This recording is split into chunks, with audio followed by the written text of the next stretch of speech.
So I get asked all the time how I got my OG names, and since I think the story of how I got my names is different from the way most people get their names now, I decided to answer that question. Let's go back, way back to 2015. February 4th. This was a day anticipated by many. Name changes, one of the most requested features in Minecraft's history, were finally being added to the game. But let's go back even further. The hype for name changes started on April 9th, 2014, when Minecraft version 1.7.6 was released. This update assigned each player a universally unique identifier, also known as a UUID, adding support for name changes because, for instance, if a player got banned from a server, they'd stay banned even after changing their name. Mojang never said when name changes would become available, and the hype died down for a while until January 12th, 2015, when Mojang made a blog post announcing that they planned on making name changes available on February 4th.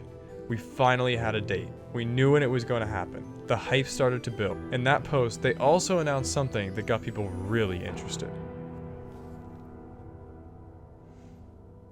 You see, before late 2012, the way you bought Minecraft was a little bit different than the way it is now. You would register an account on the website, but you didn't have to pay for the game yet. So this is what the site looked like when I registered my account in January of 2012. Over 20 million people had registered, but only 4.7 million people had bought the game. That means that there were over 15 million usernames that were taken by non-premium users. Mojang announced that along with adding name changes, they would be deleting all the non-premium accounts, making their usernames available for anyone to claim. This really caused a buzz. Everyone was talking about which name they would go for. Some people wanted nouns, some people wanted verbs, but I wanted my extremely uncommon last name. I spent the next month really excited to change my username to something totally uninteresting to anyone other than myself. And sure enough, on February 4th, while everyone took their OG names, I changed my other account's username to my last name. I remember logging onto my favorite server after changing the name and loving all the new usernames. So many people had shortened or just removed the numbers from their name, but some people had completely new names, names that I had never really seen before. I saw names like Chills or Oaf or Clone, and I thought they were really cool, but I assumed all the good names were taken already. A couple weeks later, on February 17th, I wanted to change the name of one of my accounts. I logged into account.mojang.com and clicked on the Change Profile Name button. I wasn't really sure what I wanted, but eventually I decided on L3L. Not really sure why that was my first choice, but it got reactions on my server. I loved it. An hour later, I decided to do it again. This time I wanted a word. I remembered one of my friends had this shirt that said, "I'm a fungi," on it with a little picture of a mushroom. So I typed in fungi, and it was available. So I took it. Later that evening, I typed in a few more words until I saw that couple was available. So I took that too.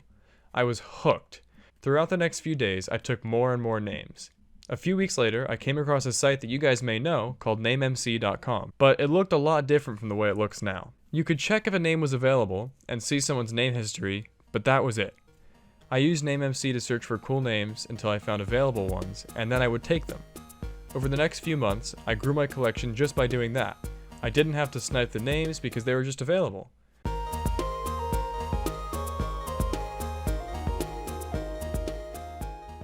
With names like Does and Annual, I saw the owner had changed their name, so I just wrote down the day that the names would become available and came back to take them.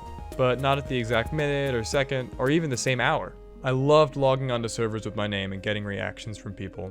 Eventually, I got bored with this and lost interest in Minecraft altogether. I left all my accounts untouched for years, never to be heard from again, until late 2018 when I became inspired to play again. I tried logging into them, but most were stolen or locked, and I transferred the working ones onto secure emails, and that brings us to today.